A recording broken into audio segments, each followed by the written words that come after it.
We're going to go ahead and get started. Thank you so much for joining us today early on a Friday.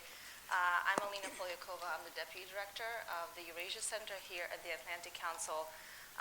Those of you watching this event online, please be sure to follow us, #ACRussia. So it's really my pleasure to moderate this distinguished panel today on a really important set of laws that have been passed in Russia that unfortunately we haven't heard very much about in the American or Western media. The Atlantic Council has been very engaged to highlight the increasingly repressive regime under President Putin in Russia, going from the closure of the civic space, the media space, and also increasing repressions on human rights under Putin today. To date, we've hosted approximately almost 20 events to highlight these issues on Russia at the Atlantic Council. We work very closely with what is considered the emerging or the consistent Russian opposition still in Russia today, including individuals like Ilya Yashin and others. And we're really proud of this work, and this panel is really part of highlighting some of these worrisome trends for civil society, religious groups, and internet freedom in Russia. So without further ado, I'd like to go ahead and introduce our distinguished panel. Immediately to my left is Dr. Miriam Lanskoy, who is the Senior Director for Russia and Eurasia at the National Endowment for Democracy. Dr. Lanskoy has a PhD in International Affairs from Boston University, and she's been following the developments in the civil society space for many, many years, and we're delighted to have her with us today. Thanks, Miriam. And then next to Miriam, we have Kathy Kosman, and I should also mention that this event is co-hosted and co-sponsored by the United States Commission on International Religious Freedom, which Kathy represents here today. Kathy joined the staff of the United States Commission on International Religious Freedom as a senior policy analyst in 2003, but she has really been an expert on not just the post-Soviet situation, but also the Soviet era, and she has lived in many places across Western Europe and Eastern Europe during some of those most tumultuous times, the 1990s and even before. So Kathy, thank you for joining us. And then next to Kathy, last but certainly not least, we have our colleague Hannah Thorburn, who's a research fellow at the Hudson Institute. And Hannah has been spending a lot of time in Ukraine. She was a Peace Corps volunteer there, but has really been following the political and domestic developments in Russia today very closely, including a lot of research she's done on Mr. Putin himself as a personality and political leader. So thank you for joining us. And Hannah, I'd like to just go ahead and start with you. So as I said, you've been following the domestic political processes in Russia and done a great deal of work on this yourself. And under Putin, particularly since the beginning of his last term in 2012, there's been a lot more attention paid to the growing pressure on civil society, media, and just basic human and civil rights in Russia. So I was wondering if you could start us off by giving us kind of the big picture view. In the Russian context, the law we're talking about was just passed in the summer of this year, the so-called Yarovaya laws. These laws use the language of anti-extremism, anti-terrorism to really screw down on civil society and other forms of free expression. But my question to you is this recent step by the Russian Federation really that extreme in the Russian context, or is it just another incremental set of laws that really goes in line with what we've been seeing and what we unfortunately expect from the Kremlin today? So first, my thanks to you, Alina, to the Atlantic Council, and to the U.S. Commission on International Religious Freedom for convening this seminar today.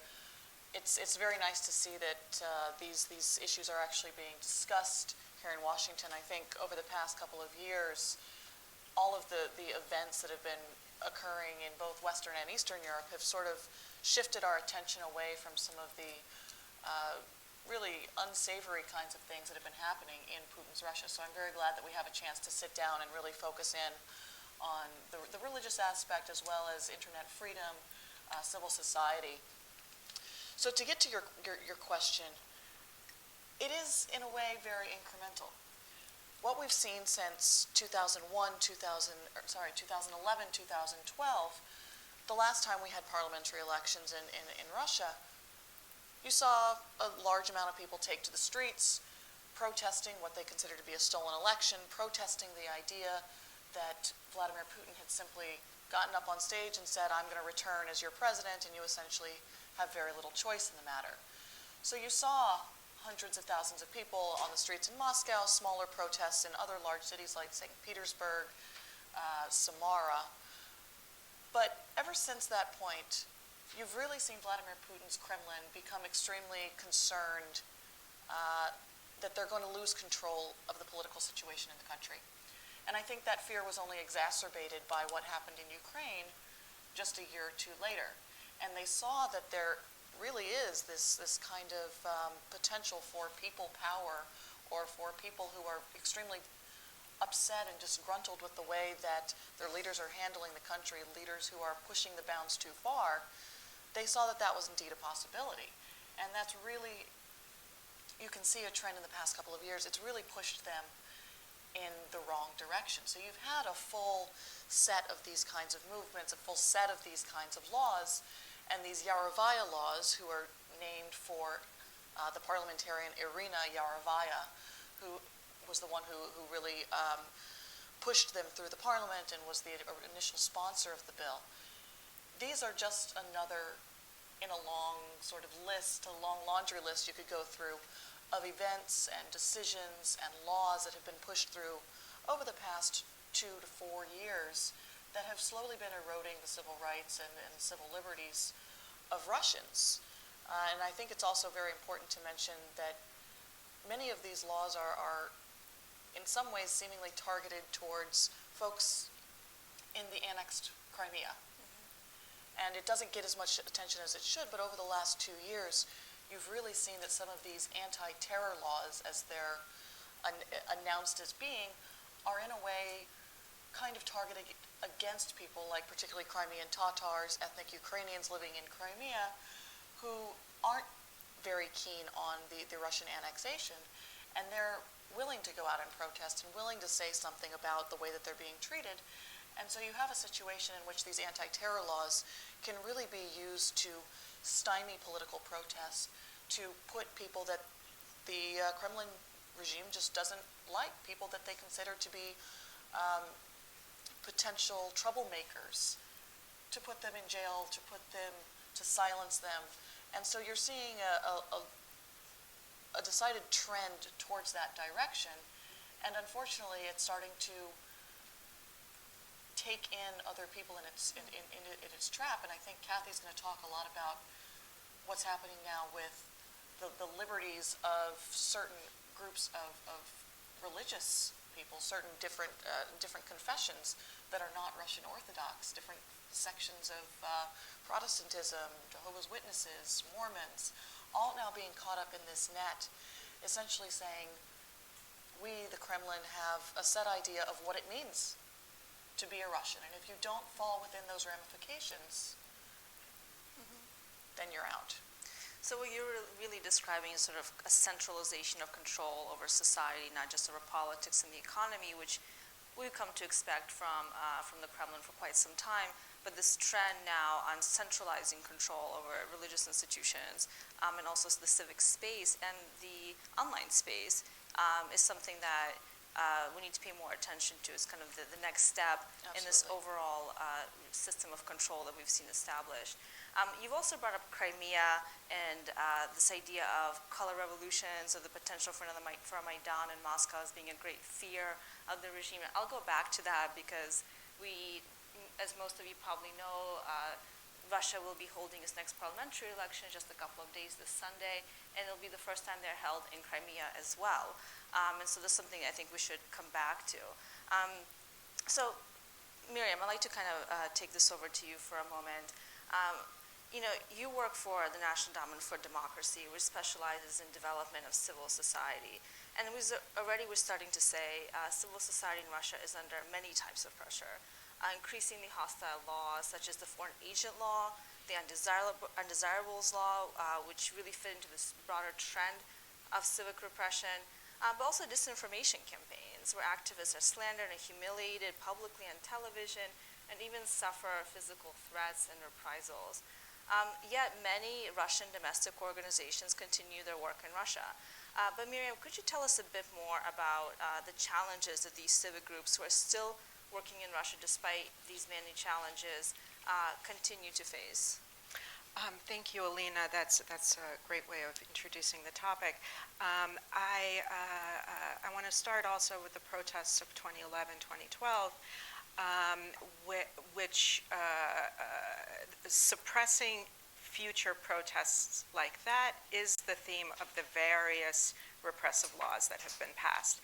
And among the first of them was the Foreign Agents Law, which was passed in 2012. So you can, in a way, compare the Yarovaya legislation that just came into force in July is one of a series of worsening pieces of legislation. So what did the Kremlin want to clamp down on? It wanted to clamp down on public assembly, so much rougher. So at this point, even individual pickets can be interpreted as mass disturbances. People can get jail time. Law on extremism. Law on extremism has now been applied online. So there are 4 or 5 new cases in the last year of people going to jail for liking something on Facebook or reposting something on Vkontakte. It's interpreted as extremism. Usually the content is pro-Ukrainian, and this is a way it might be. So there was a case where a young man went to jail for 3 years for reposting pro-Ukrainian content to 12 people in Vkontakte. So there's a Kremlin sense from 2011, 2012 that protests can break out anywhere, not just from organized NGOs, but from voluntarist groups. Protests were organized on Twitter and Facebook, so the internet has to be controlled and is increasingly controlled. So Yarovaya legislation fits into this general trend. Kathy will talk about the religious sphere, but Pussy Riot went to jail for blasphemy, essentially. We actually had a witch trial and 3 young women sent to jail for heresy, blasphemy, according to Russian legislation. The Foreign Agents Law, there's a character in a Hemingway novel who lost his money first gradually and then all at once. And that's kind of the implementation of these laws. First gradually, first a few organizations. Initially, the Foreign Agents Law was written so that you had to go and voluntarily put yourself on the list. And of course, no one did. Not even Gangos, not humanitarian social organizations. No one put themselves on the Foreign Agents list. So it was rewritten so that the MVD and Justice Ministry puts you on the list. So now there's 157 organizations. Organizations are fighting it all the time in court. Among the most recent additions to the Foreign Agents Law, and so in the Russian context, identifying yourself as a foreign agent is basically to say, I take money from abroad, I'm a spy. In the 1930s, the Stalinist purges sent millions of people to their death, basically on the charge of being a foreign agent. So for Russian organizations to brand themselves as foreign agents is very much reminiscent of all of that. So among the most recent additions to the Foreign Agents Registry is the Levada Center, Russia's best independent pollster, that found that United Russia has declined in support. In their most recent poll, they found that United Russia, Putin's party, has 31%. Very quickly after that, they were declared a foreign agent and put on this list, effectively shutting them down a couple of weeks before the parliamentary elections. Last example, if I may, I think it's a wonderful metaphor of what's going on. Any kind of voluntarism is construed as a potentially political threat. So in the summer, there are forest fires. In Kuban, there are these large forest fires going on, and 2 environmental volunteer groups organized volunteer firefighters to go fight forest fires. So they were forcefully stopped by the emergencies ministry. So you have the Russian state stopping volunteers who are trying to fight forest fires, and then declaring Environmental Watch North Caucasus a foreign agent. So you have civil society trying to do something helpful and beneficial. You have the state doing everything they can to suppress it, because God forbid anyone does anything independently. But in the meantime, you still have the forest fire. And I think it's a actually wonderful metaphor for what's going on in Russia right now. I think there's two really important things that I want to emphasize from what you said, Miriam, to kind of get people to understand what the situation, the domestic situation for Russians in Russia is today. One, in the U.S. context, it's impossible for us to imagine that if you like a friend's post on Facebook, that this could actually have legal criminal consequences. I mean, this is really, I think, extreme, right, in the profound sense of that word. And on the other hand, the recent development, particularly with the Levada Center being put on this foreign agents law list, is incredibly worrisome, because it really shows how closely the Kremlin is watching the activities of civic groups, and when there is something done that is just even a small bit against what the current government sees as what needs to be done, what should be done, organizations that are not holding the party line, so to say, are being basically almost immediately shut down. I mean, this Levada shutdown happened almost immediately after those polls came out, as I recall. But I wanted to kind of dig a little deeper on this civil society question, Miriam. So you describe a broad trend, but these specific laws that we're focusing on now, how are they really going to further affect the work of civic groups in Russia today? It's an indirect. The Yarovaya legislation doesn't, whereas foreign agents targeted organizations, Yarovaya legislation targets everybody. And it has some, shocking provisions. One of which is an obligation, a legal obligation to inform in advance on potential criminal acts. It's again a 1930s type of legal standard, how that is supposed to function and what that means. It's a legal obligation to become an informant. And that piece of it is not discussed very much at all. The other piece that's astonishing are the internet provisions. The obligation by internet providers, loosely defined anyone who's in that sphere, to collect and store all data, voice, photos, or anything that hits the internet in Russia has to be stored. Its content has to be stored for 6 months. Government has access to it without any warrants. It's a system of total surveillance. Metadata has to be stored for 3 years. The idea is that this, and in addition to that, all encryption companies must provide encryption keys to the government, again, without any warrants. Anonymous accounts are impossible. If a provider is obligated to terminate an account if a person cannot be sort of identified through the account. It nullifies privacy completely. So it doesn't explicitly, it just goes after the entire population as opposed to organized or informal groups. But the implication of that set of provisions is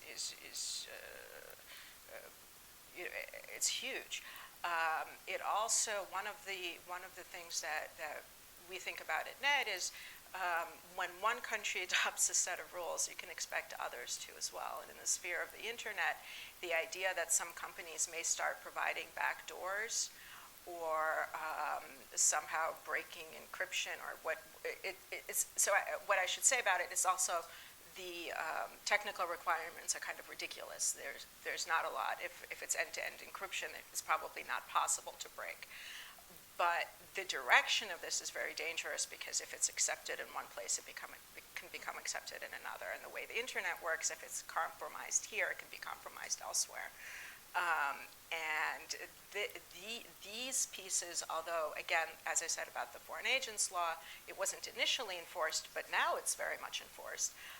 The Yaravaya, that it's not enforced today, or it's not in a enforceable form today, so it will be tweaked a little bit and enforced maybe not in such a ridiculous form, but in a some kind of equally dangerous form not too long from now. So just the fact that the law is written so broadly, covers so much, that today it is not enforceable, does not mean it should still worry us, and the potential implementation is extremely troubling. So we'll go back, I think, a little closer to the end to talk about these broader ramifications, not just for Russia's domestic society, but for other potential sort of diffusion across authoritarian regimes specifically. And I do want to talk a little bit more about more of the underreported consequences of this law, which you already mentioned, Miriam, this obligation to become an observant and your peers, right, which kind of goes back to some of the dark period of the Soviet Union. Another aspect that I think has been underreported that I'd like to have Kathy talk about explicitly is the consequences of these laws on various religious groups that are functioning in Russia today. So, Kathy, could you tell us a bit more? Hannah already started talking about it. How the new laws really censor and repress religious groups, and which religious groups are already being affected and are most likely to be affected in the future. Before doing that, I wanted to mention one other aspect of the Yarovaya law that I consider particularly mind-blowing, I suppose, which is that it lowers the age of criminal responsibility to 14 for numerous so-called and actual, supposedly, terrorist crimes. So that in addition to making a crime to fail to report a possible crime, in other words, to inform on your neighbors, Stalin style, now children as young as 14 can be held liable for crimes. Also, I wanted to mention that the internet provisions, there was a lot of complaint from the community, the technical companies that are involved in all of this, because it's just enormously expensive to do what the law requires. So even they, or I should say they were even, granted an extension so that those requirements do not go into effect for another year. So we'll see what happens. As various of us have pointed out. As far as the religious aspect is concerned, there are many ways in which religious communities may and already are being affected by the law. One is, again, this applies not just to religious communities. There are enhanced penalties under Russia's extremism law that affect all kinds of people in civil society, Crimean Tatars, and, of course, religious believers. There's one aspect of the extremism law that gets not much reporting, but we do report it in the chapter from our annual report, which is available in print and, of course, online, also in Russian, by the way, our chapter from our annual report. And that is that there are now 3,800 items on Russia's officially banned books, materials, internet sites, and many of them are religious materials. Majority of them are Muslim, which do not advocate for violence in any way. In fact, there was a major scandal, I believe it was a year ago, when they tried to ban a translation of the Quran, which had been very was very popular. It was translated by a prominent Azeri scholar into Russian, and that was overturned. So works that are on the extremism list can be overturned with extreme difficulty, and also, I won't go into detail, it's mind-boggling, the permutations of this particular aspect of the extremism law, which again affects not just religious believers, of course, and of course does include some materials which are genuinely hateful. For example, it took them several years, but Mein Kampf is on the list. But this only applies to specific editions. So that'll just give you a flavor of how mind-boggling complex that particular aspect of the law is as well. And the extremism law has been used also against religious communities. Two particular aspects. If a community has been ruled by court to be allegedly extremist, then any person who is active in this legally liquidated community is liable for criminal prosecution as engaging in extremist activity. So, which groups have been most affected by that? A pacifist group, Jehovah's Witnesses, one, and the other, Muslims who read the works of a well-known Turkish Kurdish theologian, Said Nursi. Why is Said Nursi on this list of officially banned materials? Probably because the Russians feel a little funny about the fact that an estimated 20 million of their population are Muslims and are Turks, or at least Tatars who are Turkic. And of course many other groups in the North Caucasus, and you all know enough about the North Caucasus to know that the Caucasus means language mountain, and indeed it is. And many of them, the majority of them, of course, are Muslim as well. So the potential is huge. But to get back to the Yarovaya laws, as usual, when it deals with Russia, it all seems to be an interlocking directorate, which is very complex to disentangle. I should mention a prelude to the Yarovaya law vis-a-vis religion, and that is the 2012 law on offending religious feelings or sentiments. It's amended the criminal and administrative codes, and I just wanted to briefly mention two very vivid examples of the way in which that law has been used, or is being used, I should say. One is an atheist who is on trial, or at least his trial started in March of this year. His name is Viktor Krasnov. He lives in Stavropol, and he went online being extremely skeptical, shall we say, about religion in general. But he's on trial for offending religious sensibilities, particularly the Russian Orthodox community. And a more recent case in September is it speaks for itself, shall we say. A Russian video blogger called Ruslan Sokolovsky in Sverdlovsk, appropriately, perhaps, considering after whom Sverdlovsk was named, is now in house arrest. He was transferred from prison because he posted a video of himself playing Pokemon in a Russian Orthodox cathedral. So I think those examples show you the, how shall I say, flowery excesses of all of this. To the Yarovaya law. I won't go into great detail about the numerous provisions, except to say that basically this is one major step towards requiring that religious communities, in order to be able to function, to fully function as religious groups, it's one step towards requiring that they be registered, which is not currently required, registered with the state, which is not currently required. Because the only people who can legitimately engage in, again, limited but still missionary activity are those who are either clergy or on the board of registered religious communities, or who have written permission from a general meeting of a registered religious community. But even they can only engage in missionary activity in very limited places, mainly inside buildings or on land owned by these registered religious communities.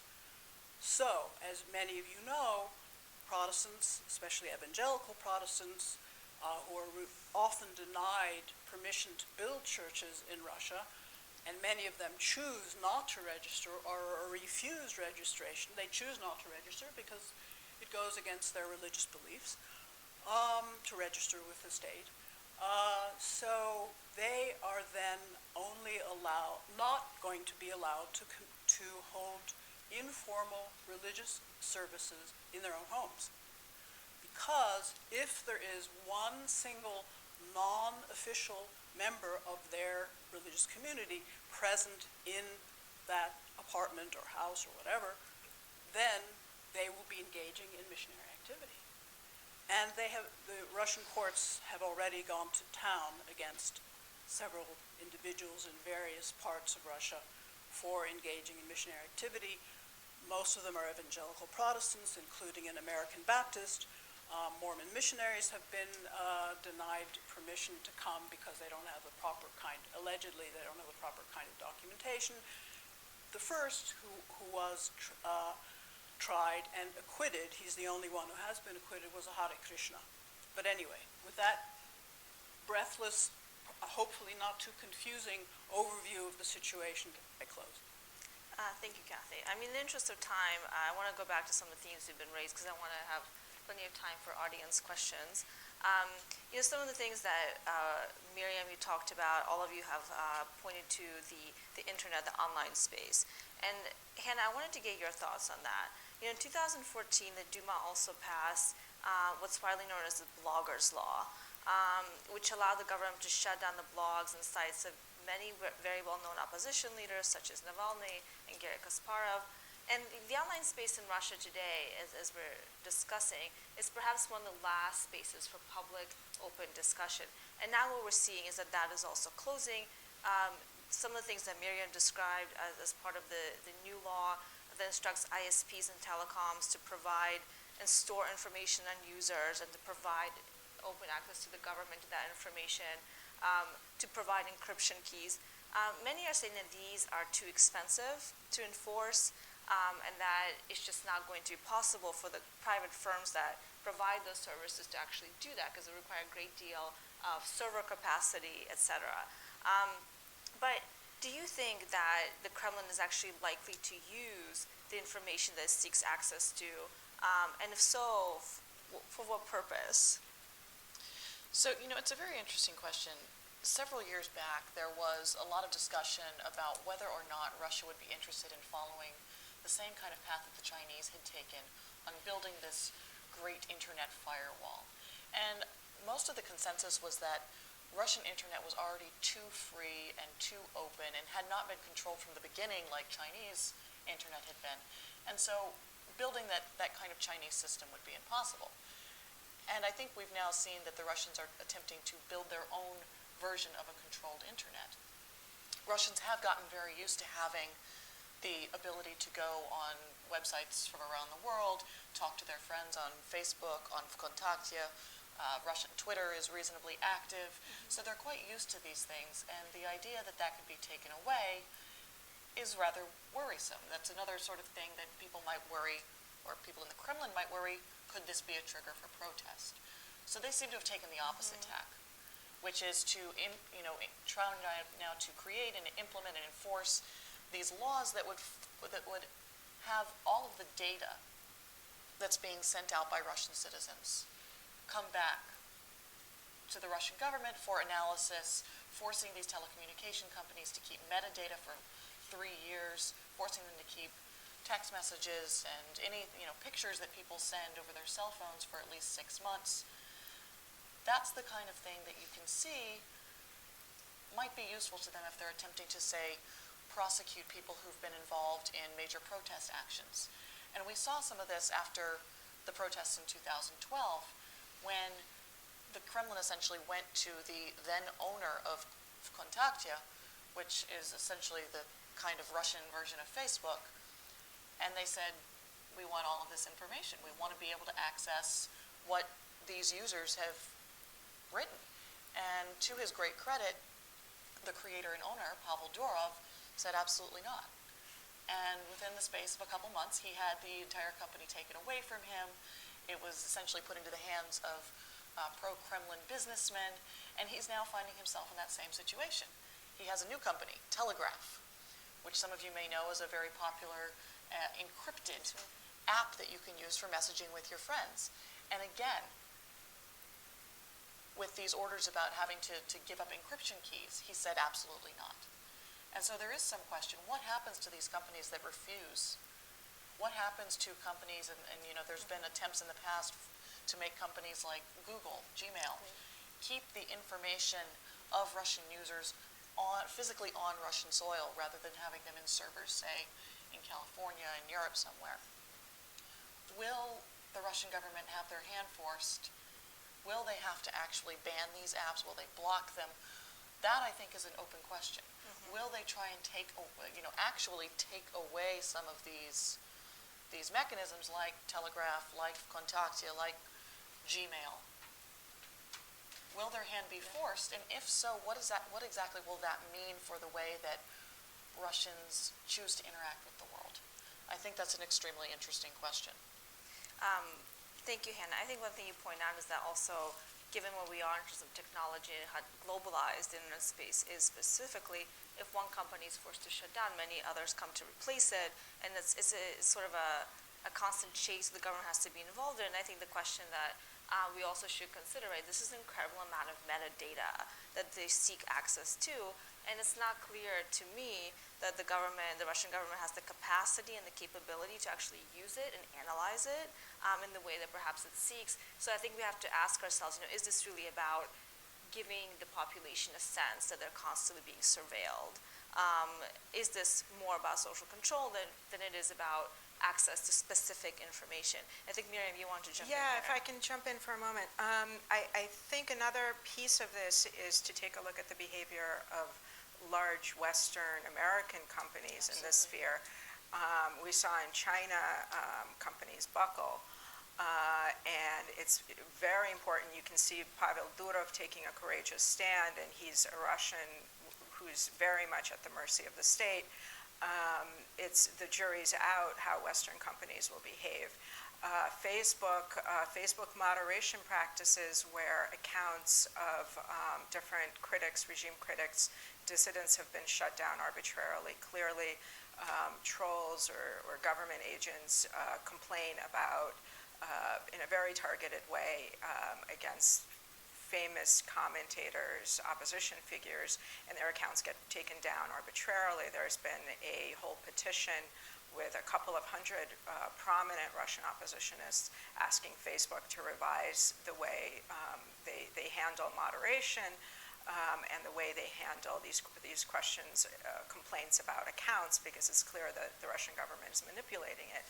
So when you have the likes of Alexander Navalny, Volkov, Andrei Piankovsky, who are these major figures, signing a petition to Facebook to say, please take a look at how you're handling Russian accounts. That's something, also for us, the way companies behave in one space can translate into the way they behave in other spaces. So we need to be careful of this issue as well. I also wanted to add about one very prominent and important Russian Orthodox. He actually belongs to an alternative Russian Orthodox church who runs a website called Portal Credo.ru. He has faced all kinds of difficulties, basically no longer, or partially no longer lives in Russia, and the alternative Russian Orthodox Church with which he is affiliated has had all kinds, including earlier this month, of call-ins, shall we say, by the security services in Suzdal. They have one relic of theirs was forcibly removed, but a video of that action by court bailiffs has also been declared extremist material, and Soldatov was very much involved in publicizing that, et cetera, et cetera. So, these kinds of restriction effect go across the board. So the question I wanted to ask you, Kathy, is to pick up on what Miriam was already talking about, the broader ramifications of this, not just for Russia, but for other authoritarian regimes, but also for the U.S. I mean, we are in Washington, D.C. This has not been an issue at the top of the policy agenda here, unfortunately. Why should the United States specifically, and Western countries as well, really care about this? Well, lots of American evangelical Protestants do care. I mean, there's been quite a few, one in particular, very lengthy, good letter signed by, I believe, around 100 representatives of religious organizations from all over the United States. I should also mention that the Church of Scientology has been particularly helpful in providing space and logistical support for these kinds of efforts, as have many other churches. I should say that it's interesting, however, that Franklin Graham, who was planning to hold a huge world summit in support of persecuted Christians, has decided not to hold this summit next May in Moscow, but will hold it instead in Washington. 100 religious leaders from all over religious leaders from 100 countries are scheduled to take part in this meeting. And Franklin Graham has said he is doing this specifically, or rather not doing this in Moscow specifically because of the out-of-eye laws. So it affects, a lot of American people, and especially in the evangelical Protestant movement. And I should say that in general, religious freedom, I think, does not get the attention in this town as a foreign policy question as many other issues do. And environmental issues. I was very glad you pointed out this awful incident in Krasnodar. And Hannah, same question to you. Yeah, I mean, I wanted to add to what Kathy was saying and echo some of what was said a little bit earlier about the way that some of these laws and a closing space for proselytizing, closing space for different religious groups has a tendency to trickle down to other of the post-Soviet countries. And I think you particularly tend to see that in a place like Azerbaijan. And there's quite clear paths. You see Russia implements one law on foreign agents, and just several months later you'll see Azerbaijan do something very similar. So there's certainly a trend in which countries who are interested in clamping down on their populations, whether it's Belarus, Azerbaijan, Uzbekistan, they tend to take their page from what the Russians do. And you see these many instances in which if Russia can get away with it, if no one cares about what Russia does, then all of these other countries in turn tend to feel as though, well, we can get away with it too. They don't want to be the first ones, but they're certainly happy to be the second. I should also add Kazakhstan to that list. Yes. It's right now considering laws. I don't know if they're as stern, but they are significantly reorganizing their government structures that deal with religion, for example. Miriam? I think the mimicking of the laws is all true, but I think it all hits a lot closer to home than that. There's an editorial today in the Washington Post about the need to take seriously Russian hacking and Russian manipulation of U.S. elections, attempts to manipulate and undermine public trust and confidence in the U.S. elections, Russian hacking of the DNC, that material leaked to WikiLeaks, deliberately compromising a U.S. presidential candidate, trying to influence U.S. elections. So the whole question of Russian abuses in cyberspace are a major U.S. domestic issue at this point, and you don't need to go very far to see the relevance of these issues. Absolutely. So I'd like to go ahead and open it up to some audience questions. So we should have the mic going around. So please introduce yourself, give us your name, and please state your comment in the form of a question. So the gentleman in the back, in the blue, yes? Yes. Oh, you go first. My name is Alan Murphy. Thank you so much for mentioning the Washington Post article, ma'am. That kind of leads to what I'm talking about. So we're all aware of the allegation of Russian involvement in the DNC hacks and the recent ones involving Colin Powell's emails. To what degree do you think this interference has to do with a tit-for-tat approach to what we see with both covert and overt U.S. government support for domestic Russian opposition groups, and of course our overt support for the Ukraine? No, I don't think that this is in any way a tit for tat. I think that Russia has clearly chosen sides in the U.S. election, and they are trying to manipulate. We've seen similar operations in other places, where in Germany, for instance, with the scandals around, there was there were allegations of a rape last year that were completely false, manufactured by Russian media, and meant to destroy Germany's consensus in favor of refugees, of accepting refugees from Syria.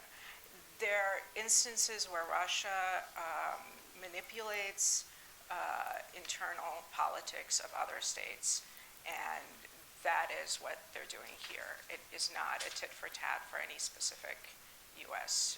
policy. I suppose, and I'm not certainly not an advocate for that, but is the United States government not also complicit in something similar in Russia, supporting opposition parties? The United States does not support. The United States does not hack and then release documents of United Russia, for instance. There's no parallel between the behavior of these two governments. U.S. government does not support Russian opposition parties. U.S. government does not hack Putin's servers, but maybe. Well, just to maybe follow, it could, just to follow up on but this. it doesn't. It hasn't done that. Right. I mean, I think Miriam's absolutely right, but the argument that we're engaging in now, the discussion, I think goes to the heart of what Russian disinformation campaigns have become over the last 10 years, have accelerated and intensified, particularly since 2012, which is to undermine trust in democratic institutions exactly by making arguments that the U.S. and Western European countries are doing the exact same thing, and that is just absolutely not true. However, that is the Kremlin line that is consistently put out there, and I think what we're experiencing here in the United States right now, countries across Russia's quote-unquote near abroad, Ukraine, Georgia, etc., have been experiencing for many elections. It's just that right now it's incredibly brazen, I think, of the Russian Federation and Russian-affiliated hackers to reach out and actually hack and use their cyber capabilities in a Western country. And we are experiencing that now, but that's not new. It's part of a broader trend in how Russia tends to manipulate and seeks to influence politics across the globe to achieve its own geopolitical agenda in those places. So I'll take the next question now. Yes.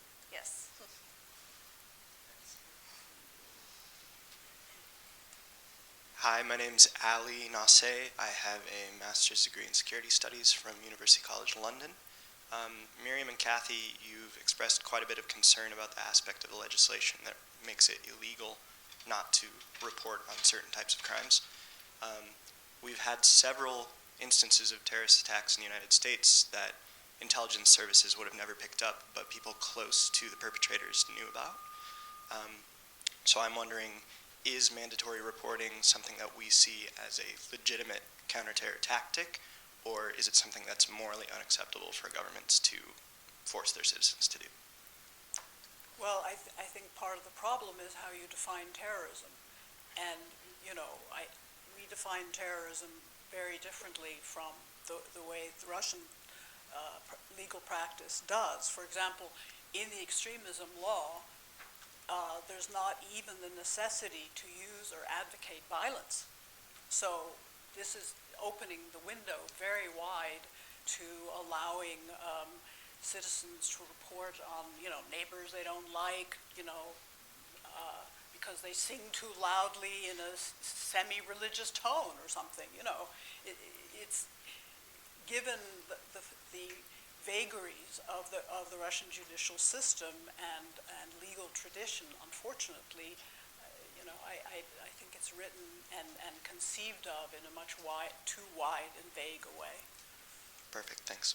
Miriam, did you want to? I agree with Kathy. Context is everything here. I understand where you're coming from, but the way these laws are applied and the completely different context is what's at stake, and Kathy said that well.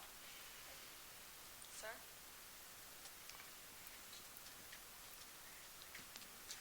Herb Rose. The events of the past week and what I've learned here today have stimulated my thinking about some of what's going on in Russia, and I guess two words come to mind.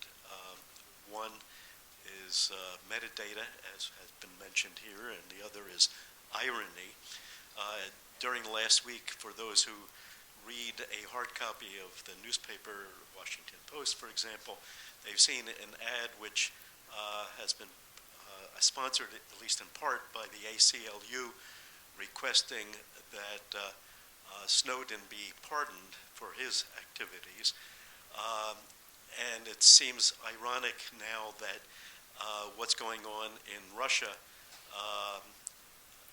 has been the revelation that metadata has been used to find out what's going on the internet. And what I'm wondering is any portion of the Russian public, and I don't think the word horrified is too strong a word, which took place in the United States when a lot of people learned that their metadata was being checked. Has any portion of the Russian public been horrified by what they've learned about the use of the metadata? Kenna, do you want to Yeah, start off? yeah, I'll jump in on this. So I think there's a couple of interesting things here. One is that Edward Snowden himself, who's in Russia, has come out very strongly against this law, and he himself has said that he's quite horrified at the way that these provisions could be implemented against the Russian people. There was, in the initial stages of the drafting of this law, also a stipulation that, and ladies, correct me if I'm incorrect, but that I believe it was people who were convicted under this law could have their Russian citizenship stripped from them. And that particular provision raised the hackles of the Russian public. And it was very, very quickly, when it became clear that it was just not going to fly, it was very quickly removed from the law. But there's still the kind of feeling in the air that that could potentially be added back in later on once people have gotten themselves acclimated to what is in the current law. And there are protests. There's certainly been protests, certainly been groups of people who are extremely upset about this reality. The difference here is that essentially the Russian press is largely controlled by the government. So you're not going to see the same kinds of ACLU ads in large newspapers in Moscow, and the newspapers aren't reporting it in such a way that really, some of the U.S. media has reported what happened a couple of years ago here. So I think it's a little bit of a different picture, and unfortunately, while there have been protests, they're not going to be on the same sort of scale of just people being horrified, because they've gotten now used to, because the way that these laws have been implemented slowly over time, they've gotten used to the government sort of being in their business. And frankly, if you have lived through the Soviet era, it's not that strange anyway. So there has been, why do they want to shut down the internet space? Because that's the interesting space where people can speak out. And actually among young people, there was a poll recently, 22 to 40-year-olds, urban 22 to 40-year-olds, use Yandex, Google, use search engines more often than they use the television, which is really significant. Online petitions, 1 million Russians have signed opposition to this law. There are 2 online petitions, each of them with about 500,000 signatories against this law. There have been numerous protests. In a context where, again, you can go to jail for a protest, 5,000 people showing up in Moscow to protest the Yarobaya laws is a pretty big deal. And again, individual pickets, smaller protests in other parts of the country. I wouldn't say that there, again, is it massive? No, but there are certainly Russians who are opposed, and the companies themselves, the Russian internet providers who would be bankrupt by this, are themselves, so their unions and kind of advocacy organizations of business interests connected to the internet are also in opposition to this law.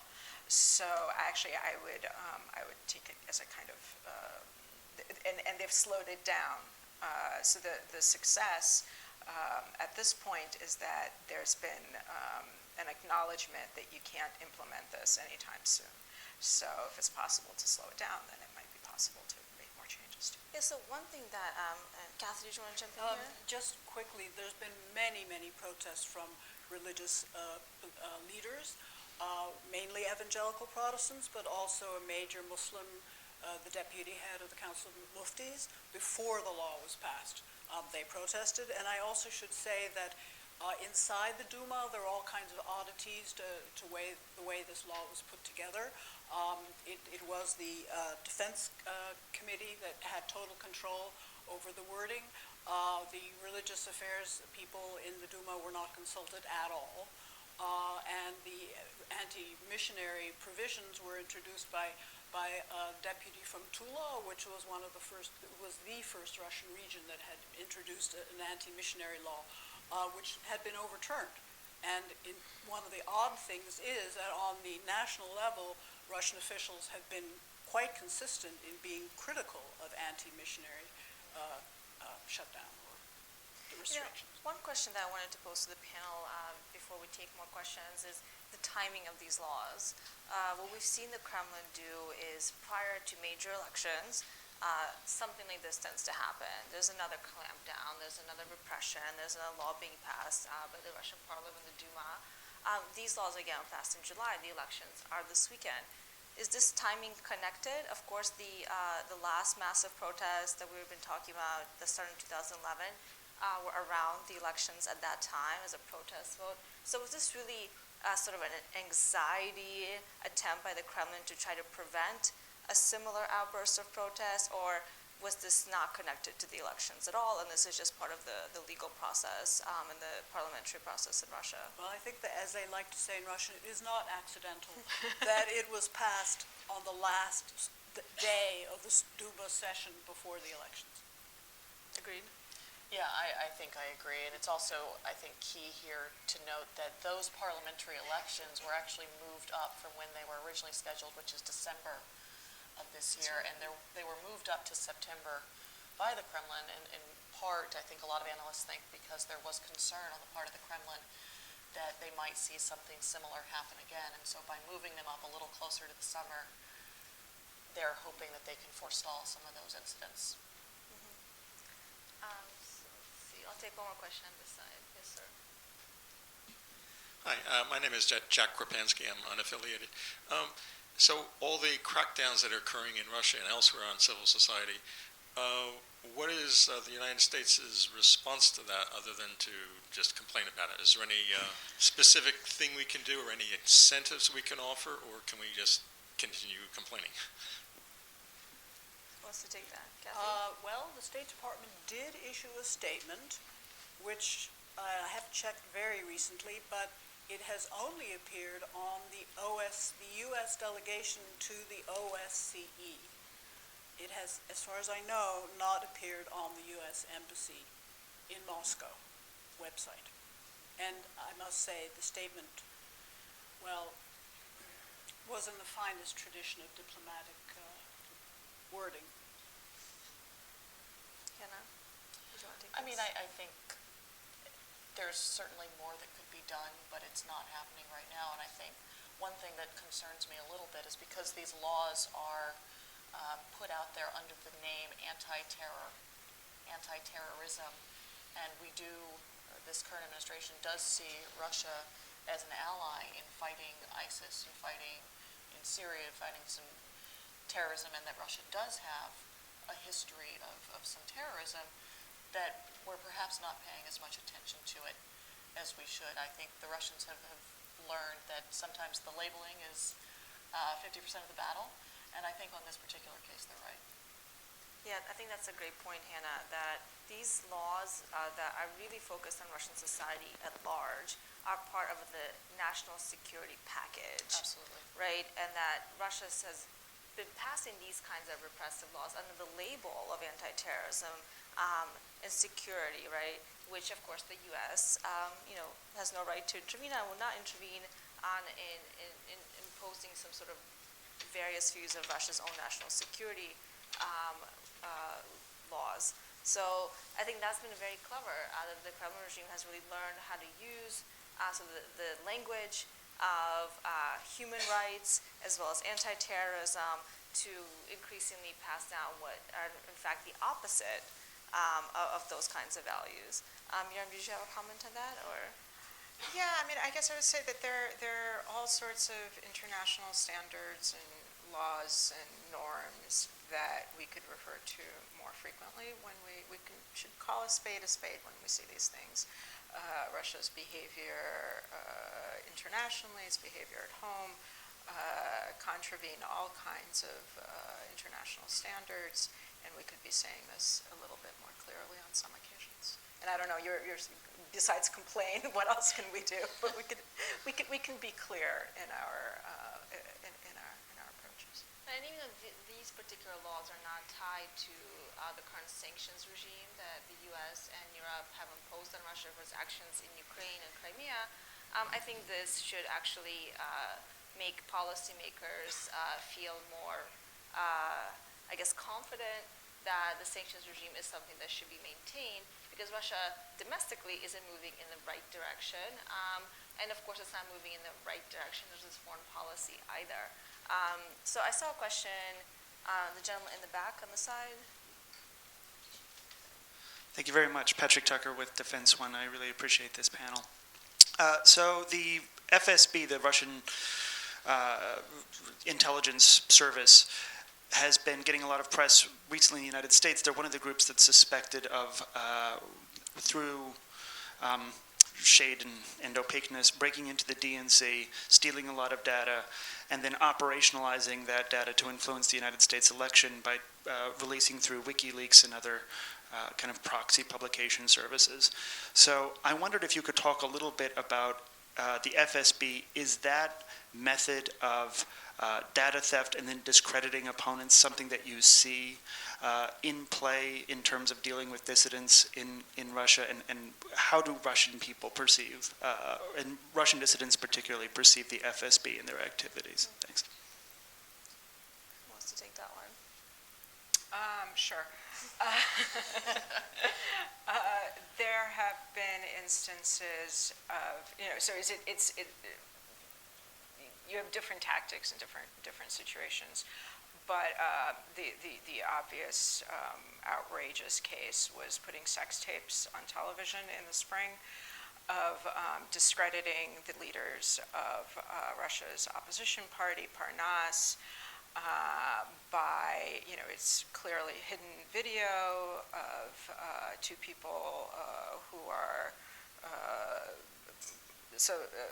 why was it done? Because Kasyanov was at that point a clear leader of a united opposition of several parties. So his private life was taped, this was put on TV. It's purported to be these people, I should say. It's not completely clear. And their conversations are, again, private conversations are insulting to other members of that coalition. So this tape was used to make sure that Russian opposition parties would not enter into the election period together. Complete, the sort of thing that is just so dirty, yet becomes a basic element of controlling the political context in Russia. I can give a much more simple example. About 10 years ago, I was told that a Russian opposition politician whose son was studying music in London was told that his son would have his fingers broken unless the politician, mended his ways. But I mean, I just all kinds of propaganda campaigns against NGOs. So this foreign agents thing, it's a propaganda campaign that everybody who's in an NGO is part of sinister forces who are manipulated from abroad, and it's meant to sow fear and discredit whole categories of people. But then occasionally individuals are plucked out and become the subject of some kind of force, very intense denunciation. And that this is done periodically. Like there are different scapegoats are kind of identified, and then a light is shined on them. Well, I think the important point you're putting to Miriam is that the random selective nature of how these laws are used, I think, is incredibly effective for inciting a general anxiety among the population, right? That's not systematic. It's not actually clear. These laws are at the disposal of various government agencies to use as they please when they feel like targeting an individual or an organization. And I think that randomness, that you never know when you're the target, is also part of the process. And the other thing, to go back to this question, how do Russian citizens think of the FSB? I don't think we're ever going to actually know that, to be honest with you, because with the closing of Levada, for example, we have lost access to the only remaining independent polling in Russia today. So I think the information we're going to get from Russia going forward is going to be increasingly tainted by the government perspective. Can I just add something? The KGB, which then turned into the FSB, has a long history of collecting what they call kompromat, compromising material. It's the same kind of things that both Kathy and Miriam have mentioned.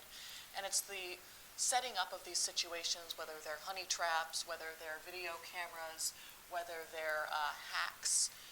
It's all about gathering information that can be used, maybe not today, maybe not even next year, but can be used in the future to make political gains and to earn political points. And the hacking, I think it's really important, to mention, hacking of political parties, hacking of political systems is not something new. There was the famous hacking that they did in Estonia, basically took most of the country offline. I think it was 2007. 2008. I was in Ukraine in 2014 as an election observer, and just a few days before the election, the parliamentary election was supposed to happen, the entire electoral system was taken offline, again, most likely by the Russians. And happily, the Ukrainians are quite tech savvy themselves, and they had a backup in a safe location and were able to back everything up. But it's certainly not something that is outside of the norm of what the FSB would do. It to me fits very much into the same kind of patterns, and unfortunately you've also seen them go a little bit further, taking part of the Ukrainian electrical grid offline. Last year, I believe it was, or early this year. So these are certainly capabilities that the Russians have and are perfectly happy to use when they see an opening. Questions? Yes, gentlemen here.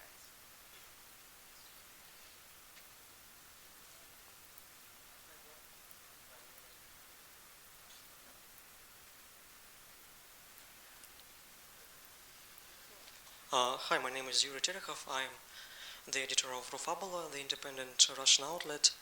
My question will be that, don't you think that institutionalized persecution of political opponents in Russia, in modern Russia, started not yesterday, but much earlier, even in Yeltsin's time, with inclusion of the infamous Article 282 to the Russian Criminal Code, the incitement of social, religious, ethnic hatred.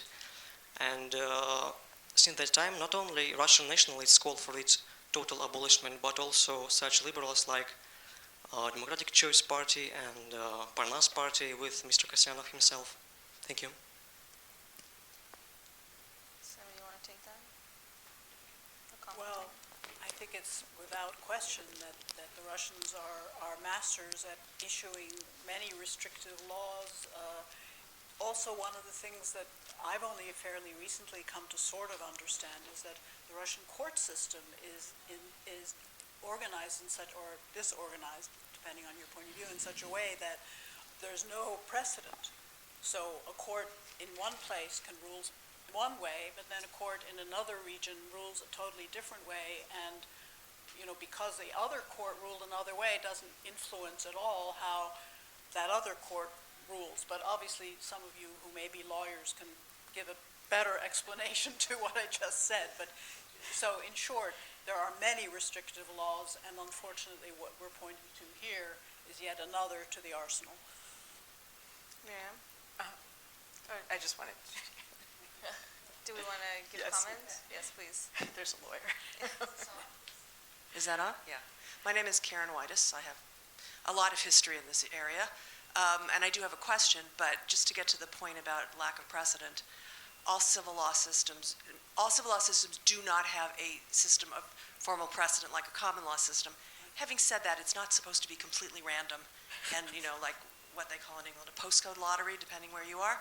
There is supposed to be a consistent interpretation of the code, even though it's not precedential. But anyway. And I guess my question is really more about how technology is a game changer or not.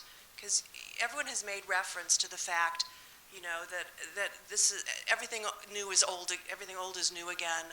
All of this, sort of restrictive legislation, selective prosecution, using it as a tool of total social control is not an invention of the Putin regime. And it happened, it's been going on for hundreds of years, and it's swung, depending on where you pick in Russian history, from really total repressive control to sort of incompetent attempts at control. I'm old enough to remember the spools of tape in the 1980s that nobody had the time to listen to. And so the question is really how this new technology, the internet, the collection of metadata, and everything else tech that I probably don't understand, militates on either side, on both the Russian government's attempt to control social organizations and society, and how it actually works on behalf of the other side, which is society seeking to maintain openness, contact, and maybe activism or movement. Yeah, I'm happy to start on this question because I think it's a very important one. And, when the internet first became a thing, there was a lot of expectation that the internet's going to change the way that people are able to connect with each other, that the internet's going to be able to be a great tool that civil society activists can use, and that this might, change things to the better.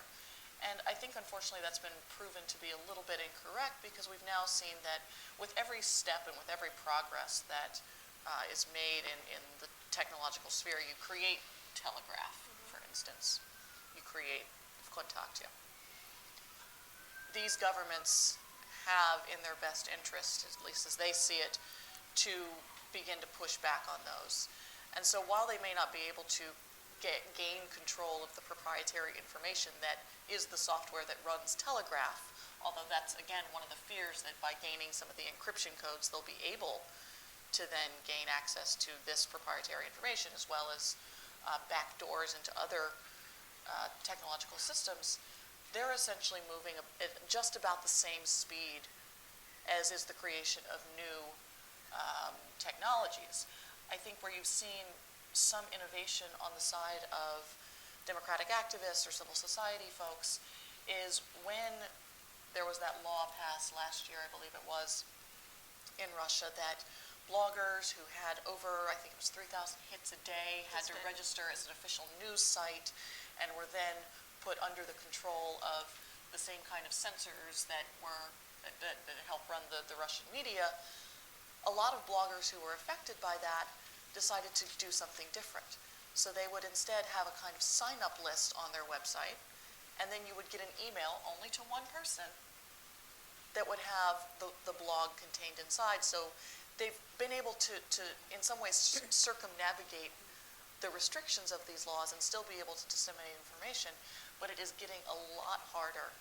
And I think what Miriam was saying earlier, these concerns about Facebook and Twitter being appealed to by these governments, when we don't stand up and take notice that this is happening, when we, the ordinary normal citizens, don't stand up and say, hey, let's calm down on this. Let's actually try and get people to investigate this and make sure that governments and large corporations like Facebook and Twitter aren't just cooperating with governments.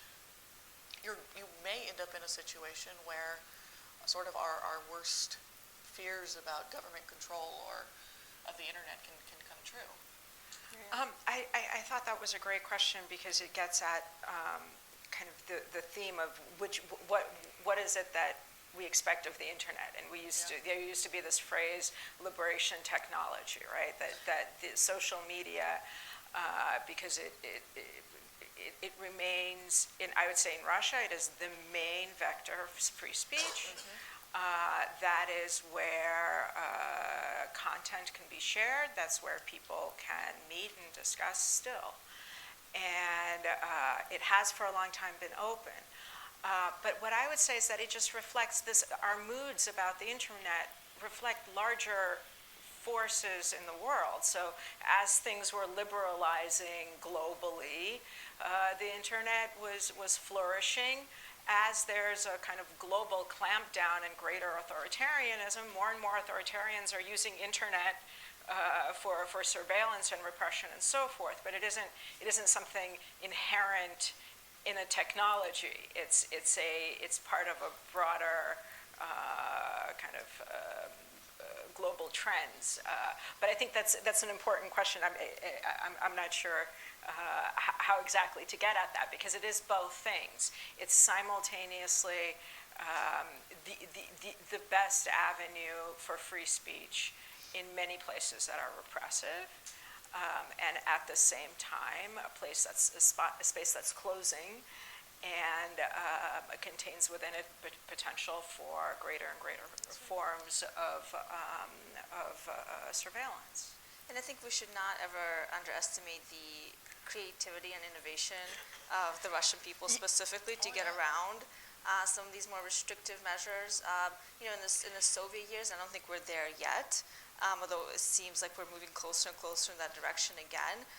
Unfortunately, we had something called samizdat, right? The self-publication of literature, music, everything that was critical of the regime. Those passed around person to person very informally.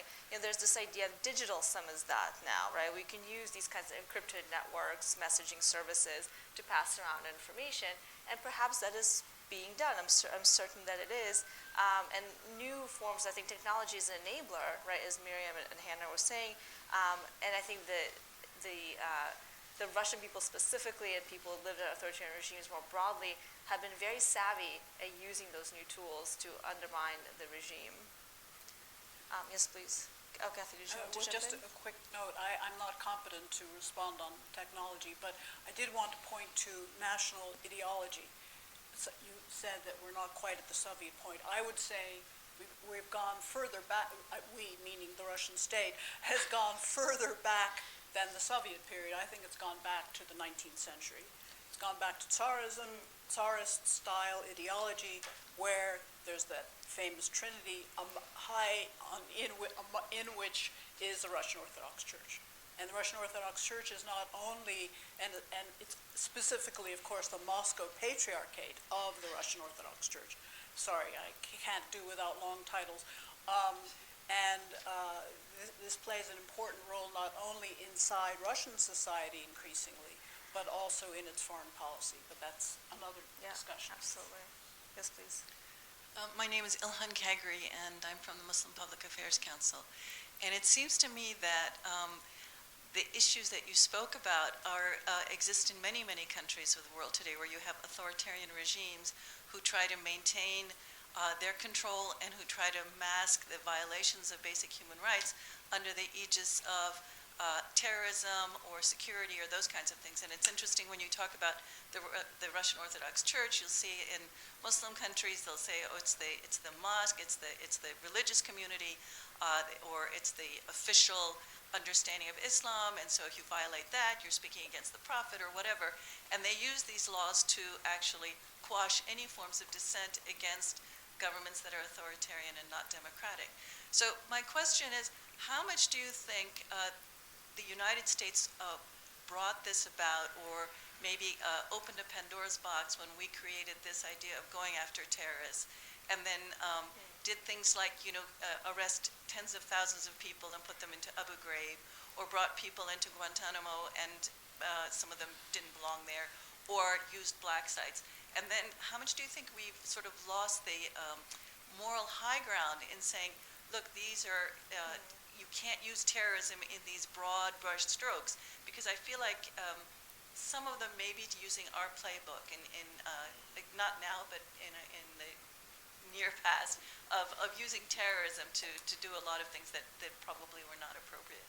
Well, I'll quickly respond first, and I'm sure others will want to, but international law does not allow restrictions of legitimate practice of religion in the name of public security or in the name of anti-terrorism. So that's, I think, a partial answer. I mean, that's, the high international standard, which many countries violate. And I think when we think about Russia, we should also remember what Russia has done in its various wars in Chechnya. So I don't think Russia had to look to us to learn a lot of these techniques. Hannah and Miriam, did you want to pick that up? Yeah, no, I would have said nearly precisely the same thing that Kathy said. I mean, I think particularly when it comes to using the idea of security as an excuse, Russia really learned that in the 1990s, the early 1990s, when it was fighting these wars in Chechnya and dealing with some of the ideas of separatist states. And not only in Chechnya in the early 1990s, there was a kind of movement for some of these more religiously or ethnically different regions in Russia to perhaps break away from the larger country as a whole. And at the time, that was one of the tools that was certainly utilized. So we have time for one more question. It's a lady in the magenta. Hi, I'm Asta Benonis with the Lithuanian American community, and I know you expect an anti-Russian question here from me. But since it's the last question, I want to see if any of you will venture an answer, and that is, how many more cycles of westernizing and repression do we have to live through in Russia to get them to be a Western democracy? Because as a European, as a transatlanticist of European background, I think of Russians as Europeans, and I feel terrible for Russian Democrats with a small d. It's a lonely place to be right now. So how many more cycles of this, or are we going to see a Western liberal democracy China before we see one in Russia? Anybody want to take a stab at that one? Well, I'll just say Russia is Eurasia. So it'll always perhaps be, in a kind of, Split between the two. Thank you. It is a little bit split between the two. Yeah. Look, I mean, I don't think any of us have a crystal ball to be able to say what is going to happen, but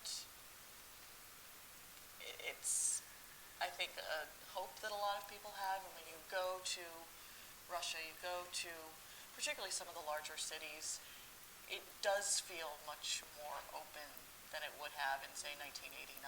There has been a change, and the everyday lives of people have been much freer now for 25-some years. And perhaps the Putin regime will succeed in closing that space again, but I have a hard time believing that it'll ever completely go away unless that generation of people who came of age during perestroika and glasnost, until they move off and die. I have a hard time thinking that the country will ever completely go all the way back to the 1930s. But the fact that those symptoms are there is something that I think we should be extremely worried about. Russia is the most ethnically diverse and religiously diverse country in the world, and rather than embracing this and making the best of it, which it could, it's certainly in its power, it doesn't, as we've been discussing. Okay, I'm going to answer you with quotes from two different Russian dissidents.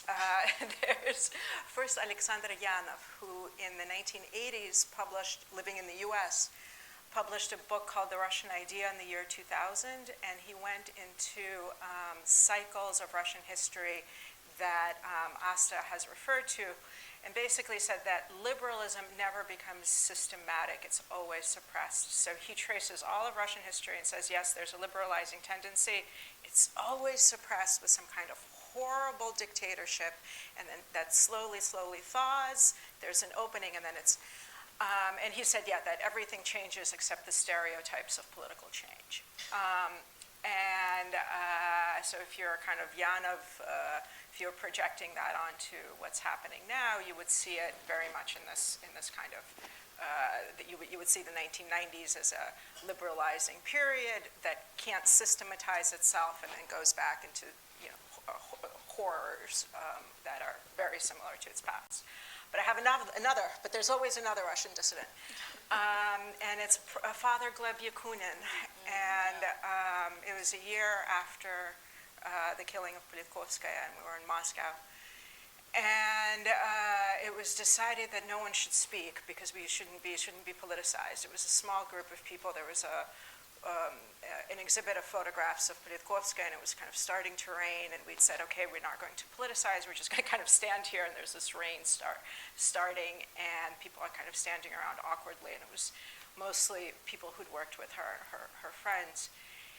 And at one point, there's this, older gentleman with a umbrella, and a younger man is helping him, and he takes off his